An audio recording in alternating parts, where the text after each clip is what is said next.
So like when I ask that question in an interview, Joseph is giving pretty close to a model answer, right?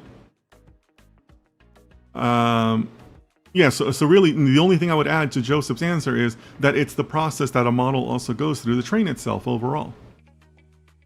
It's basically how data science is achieved, right? Because you don't just like, you don't just say, well, here's a math formula, here's my data, go to it, right? Cross-validation is that process where all of that is mixed up. So I'm emphasizing that because that's why it caught my eye, right? It's the documentation you read on APIs is not always going to say how to train your model, right? They're going to call it by its proper name, which is cross-validation, right? And then, like I said, the second part that caught my attention was the hyperparameter part of it. And we're going to get to that, okay? So we're going to go ahead and click on the diagnostic section. And the diagnostic section tells us about the cross-validation processes and the different ways that we can use to train our algorithm.